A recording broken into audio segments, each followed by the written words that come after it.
Hello everyone, आप सभी का विजय पथ अकेडमी की यूट्यूब क्लासेस में हार्दिक स्वागत है। आज का जो हमारा सेशन होने वाला है वो वैदिक धर्म से संबंधित आपका नेक्स्ट पार्ट होगा। इसमें हम उसके धार्मिक जीवन के बारे में अच्छे से पढ़ेंगे कि क्या क्या इसमें नई नई बातें इस वंश से संबंधित है। ठीक है, चलिए देखेंगे। सबसे पहले हम लोग को धार्मिक जीवन के बारे में ये जानना है कि आपका जो दो भागों में विभाजित किया गया था, एक पूर्व वैदिक काल, एक उत्तर वैदिक काल। तो पूर्व वैदिक काल में हमने पढ़ा कि किस प्रकार आपका कैसे धर्म के संबंधित क्रियाकलाप हो रहे थे, जैसे किस प्रकार आपके नए वेद बने, किस प्रकार आपके यज्ञ हो रहे हैं, सब हमने पढ़ा था। अब हम जब आप उत्तर वैदिक काल के बारे में पढ़ेंगे, ठीक है, तो इसको यहाँ पे लिखिए आप लोग।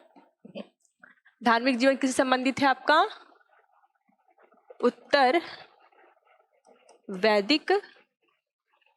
उत्तर वैदिक काल।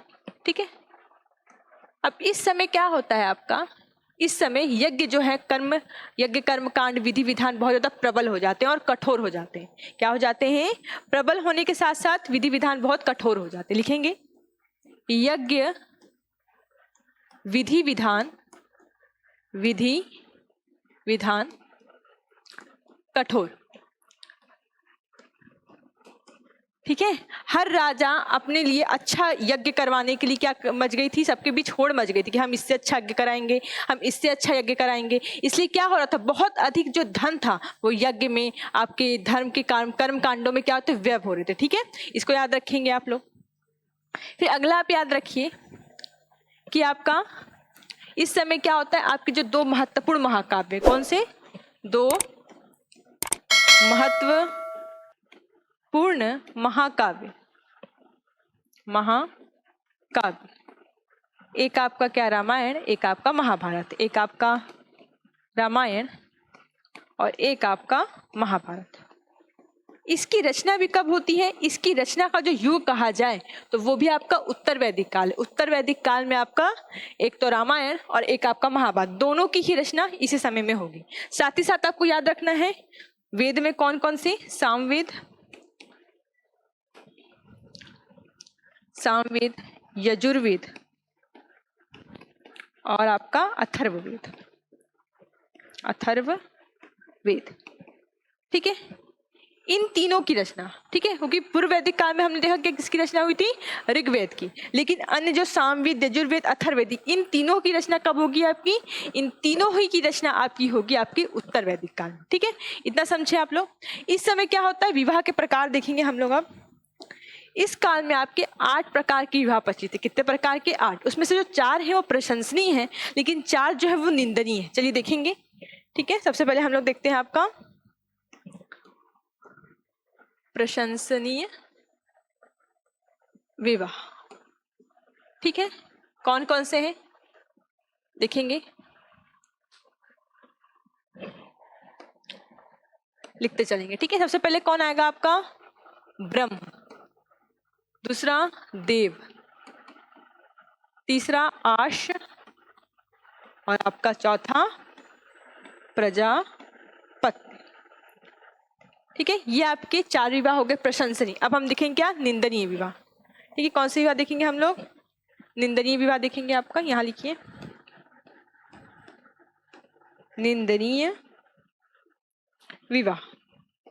अब निंदनीय विवाह कौन कौन से हैं देखिए। ठीक है, इसको देखेंगे आप लोग कौन कौन से। एक आपका हो गया आसुर, राक्षस, पैशाच और आपका क्या? गंधर्व। ठीक है, ये आपके 8 प्रकार की विवाह होते हैं, जिसमें से 4 क्या है? प्रशंसनीय है और 4 क्या है? निंदनीय। ठीक है, इसको नोट डाउन करेंगे। चलिए आगे चलते हैं। अब आप समझिए कि इस समय बहुत बड़े बड़े यज्ञ होने से, वाजपेयी यज्ञ हो गया, राजसूय यज्ञ हो गया, अश्वमेध यज्ञ हो गया, ये सभी यज्ञ किए जा रहे हैं। किसके लिए? अपनी प्रतिष्ठा के लिए, अपनी प्रतिष्ठा को बढ़ाए रखने के लिए क्या हो रहे हैं?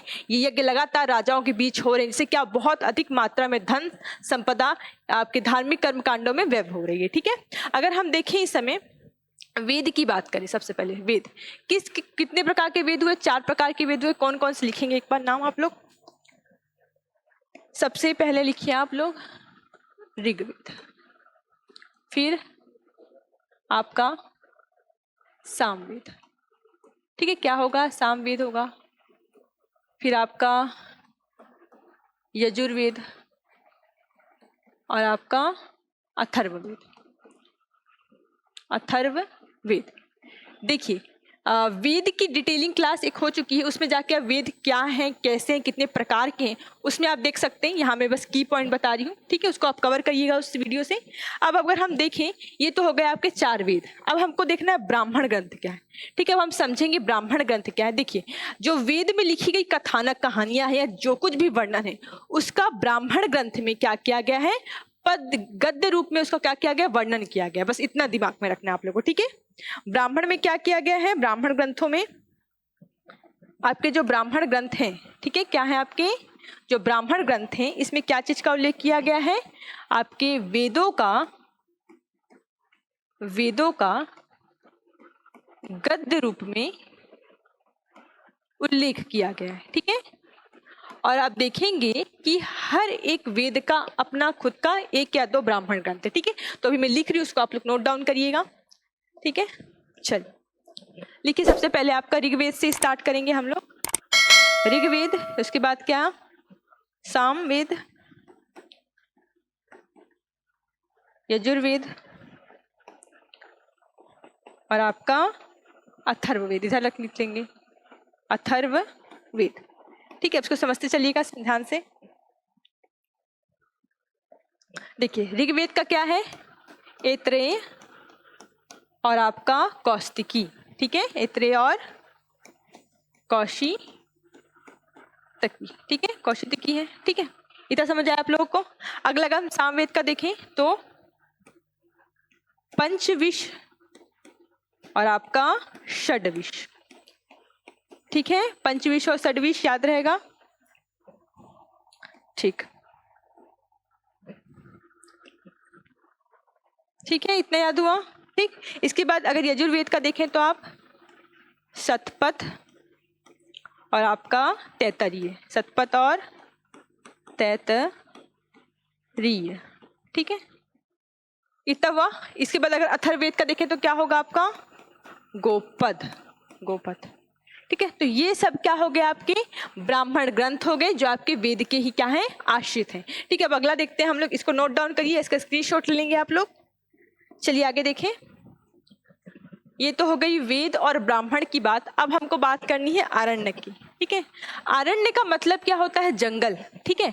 अब आरण्यक जो ग्रंथ हैं, उनकी रचना ब्राह्मण ग्रंथों की बाद हुई, और इसकी रचना किसने की? वानप्रस्थी जो मुनि है, या फिर जो घर गृहस्थी छोड़ करके वन चले गए, वानप्रस्थ आश्रम में अपना जीवन व्यतीत कर रहे हैं, वो लोग क्या करेंगे? इनकी रचना करेंगे, ठीक है। अभी क्या है, जो आरण्यक है उनकी संख्या कितनी मानी गई है? 7 उनकी संख्या मानी गई। कुछ प्रमुख हम दिखेंगे, चलिए देखते हैं, लिखते चलिएगा साथ में, ठीक है। तो आरण्यक कितने? आरण्यक क्या है? आरण्यक का शाब्दिक अर्थ होता है जंगल, ठीक है। क्या होता है? जंगल होता है, ठीक है।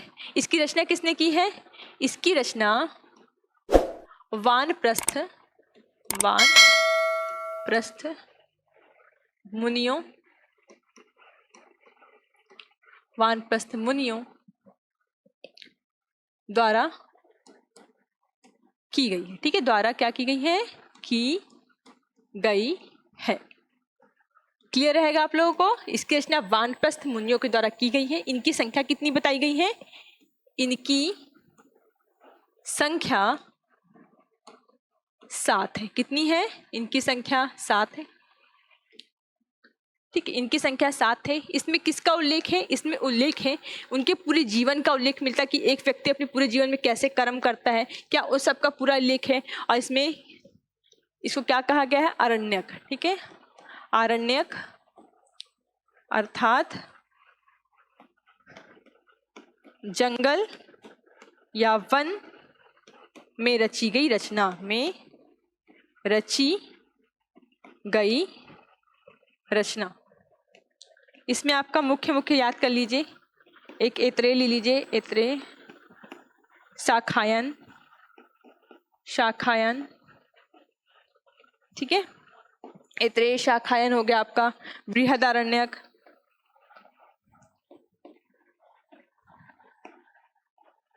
ठीक है। तो ये हो गए आपके क्या? आरण्यक, ठीक है। अब हम देखते हैं किसके बारे में? उपनिषद के बारे में देखेंगे। चलिए अब उपनिषदों की चर्चा करें अगर, तो हमारे उपनिषद की बात करा जाए तो उपनिषद का जो शाब्दिक अर्थ है वो है गुरु के समीप बैठ करके, क्या, गुरु के समीप बैठ करके ज्ञान की प्राप्ति करना, ठीक है। और आपका इसके उपनिषद का तात्पर्य है रहस्य विद्या अध्यात्म ज्ञान। क्या है? रहस्य विद्या अध्यात्म ज्ञान। इसमें दर्शन का उल्लेख है। इसमें ये बताया गया है कि ये तो जीवन जो चल रहा है, इस जीवन के परे का जीवन कैसा है, मतलब इसमें आत्मा, परमात्मा, ठीक है, रहस्य विद्याएं, इहलोक परलोक सभी की क्या किए गए हैं, सभी पे प्रश्न उठाए गए हैं कि वो वास्तविकता में क्या है, ठीक है। ये क्या है? भावनाओं से प्रेरित है ये चीजें, ठीक है। तो चलिए नोट डाउन करेंगे आप लोग कि जो उपनिषद है, ठीक है, इसमें क्या है, इसका तात्पर्य क्या है? गुरु के समीप बैठकर ज्ञान प्राप्त करना। क्लियर रहेगा आप लोग को? गुरु के समीप बैठ करके ज्ञान प्राप्त करना, ठीक। ये हुआ। दूसरा देखिए, गुरु के समीप बैठ करके ज्ञान प्राप्त करना, ठीक। इसमें किसका उल्लेख है? इसमें रहस्य विद्या, ठीक है, रहस्य विद्या या आप मान लीजिए अध्यात्म, किसका? अध्यात्म का उल्लेख मिलता है, ठीक है। एक सेकेंड, किसका उल्लेख मिलता है? आपका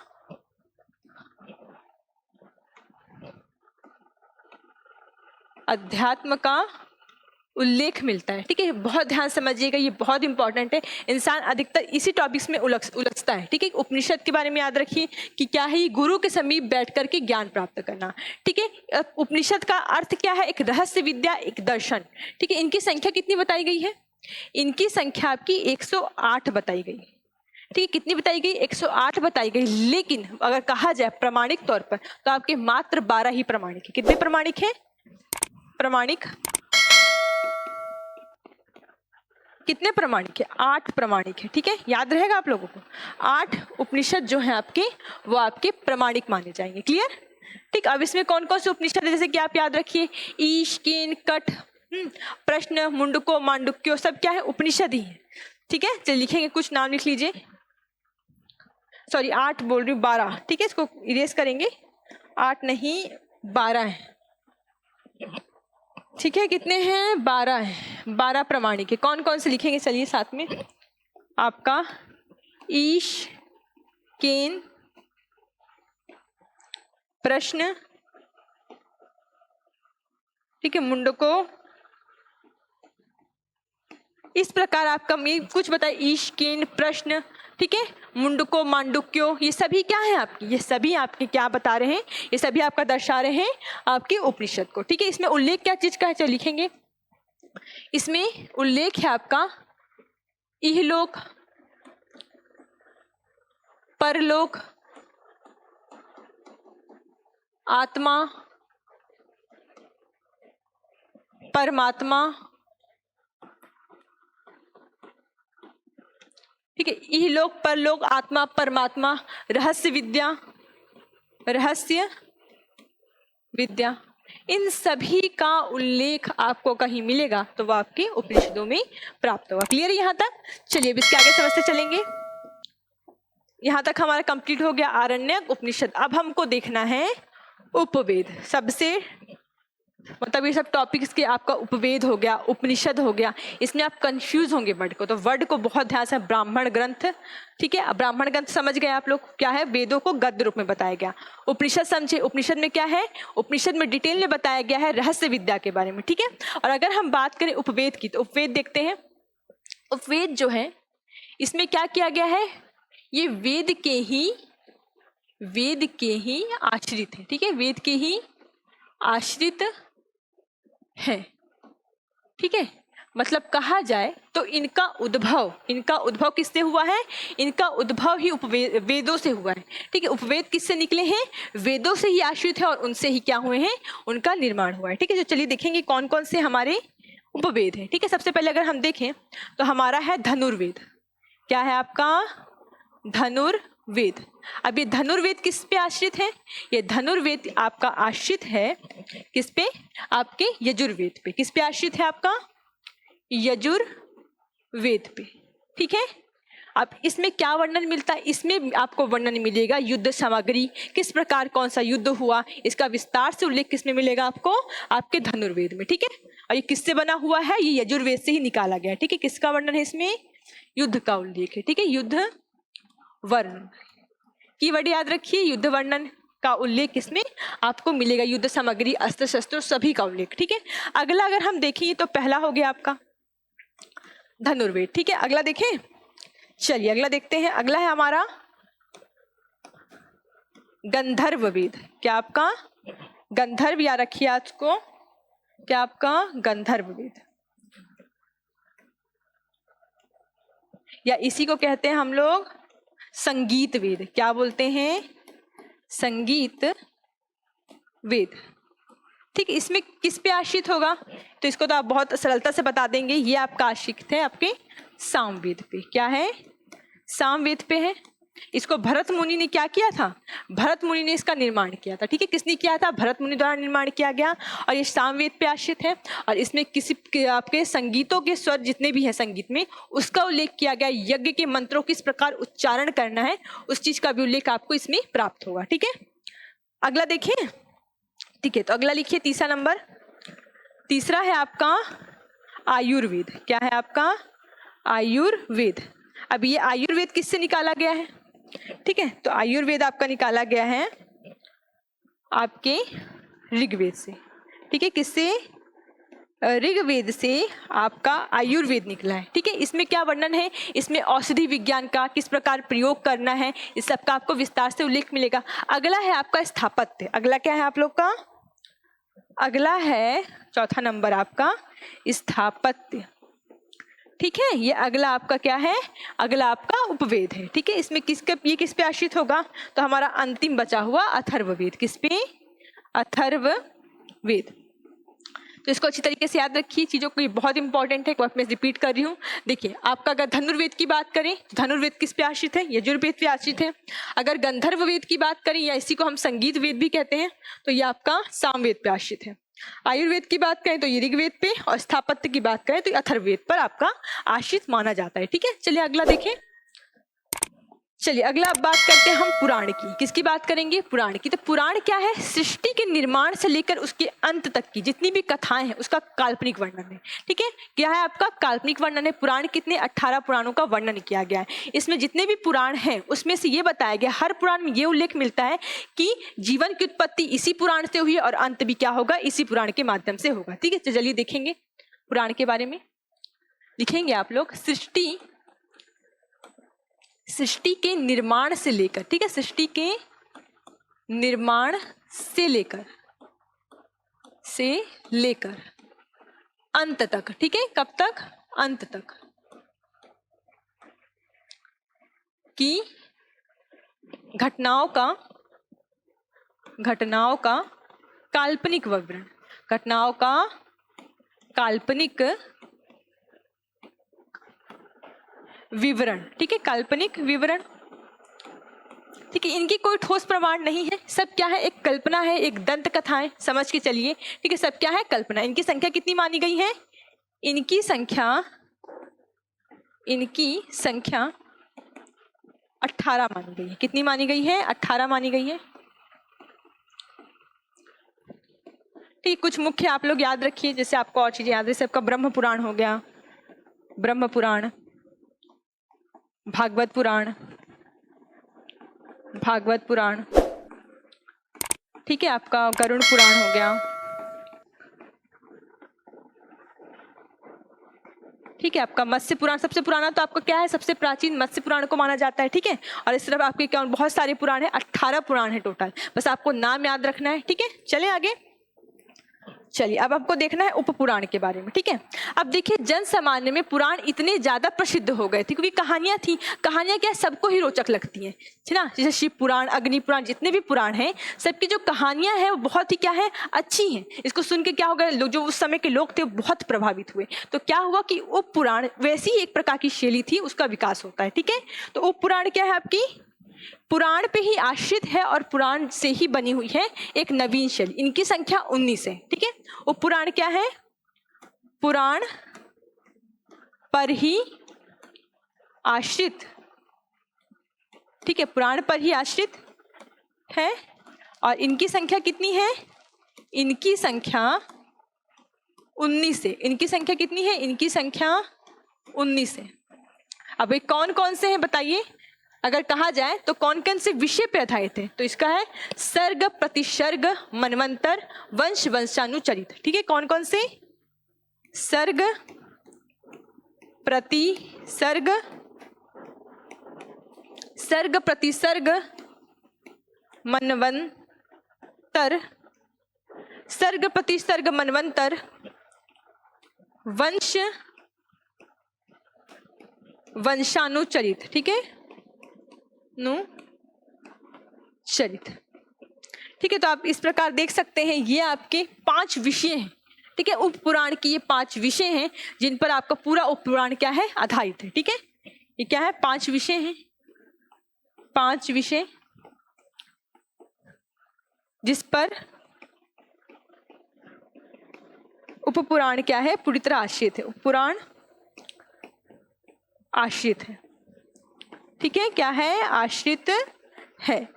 ठीक है, इनकी संख्या याद रखिएगा, कंफ्यूज मत होइएगा। पुराण 18 है तो उपपुराण आपके 19 है। उनके विषय याद रखिए, सर्ग, प्रतिसर्ग, मनवंतर, वंश, वंशानुचरित। ये क्या है? इनके 5 विषय हैं। ठीक है, चलिए इनको याद रखिएगा। तो देखिए ये सभी रचनाएं या फिर जो भी हमने धार्मिक आपका वैदिक काल के जो धार्मिक जीवन में पढ़ा, हमने सबसे देखिए पूर्व वैदिक काल पढ़ा, फिर उत्तर वैदिक काल पढ़ा। तो पूर्व वैदिक काल में आपने देखा कि धार्मिक जीवन थोड़ा सरल है। ठीक है, क्योंकि वहां पे क्या है? सिर्फ प्रकृति पूजा हो रही है। लेकिन जैसे आप आगे बढ़ेंगे, ठीक है, जैसे आपका उत्तर वैदिक काल का समय आएगा तो इंद्र और जो आपके अग्नि थे उनका स्थान कौन ले लेंगे? प्रजापति ले लेंगे। तो इसको नोट डाउन करेंगे। ठीक है, पूर्व वैदिक कालीन प्रमुख देवता कौन कौन थे? प्रमुख देवता एक तो आपके कौन थे? एक आपके थे इंद्र और आपके कौन थे? अग्नि। ठीक है, इंद्र व अग्नि। इसका स्थान कौन ले लेगा? इसका स्थान ले लेंगे आपका प्रजापति। कौन ले लेंगे? प्रजापति। ठीक है, याद रहेगी चीजें आप लोग को, इसको अच्छे तरीके से याद रखिए। तो ये जो था हमारा वैदिक काल का लास्ट टॉपिक था और इसको हमने पूरी तरीके से कंप्लीट कर लिया है। और जितने भी टॉपिक्स हैं आप सब अच्छे से पढ़िएगा। ठीक है, मैं उम्मीद कर रही हूँ चीजें बहुत अच्छे समझ आ रही होगी। फिर भी कहीं भी किसी भी प्रकार का डाउट होगा तो आप कमेंट सेक्शन में कमेंट करिएगा। चलिए, धन्यवाद।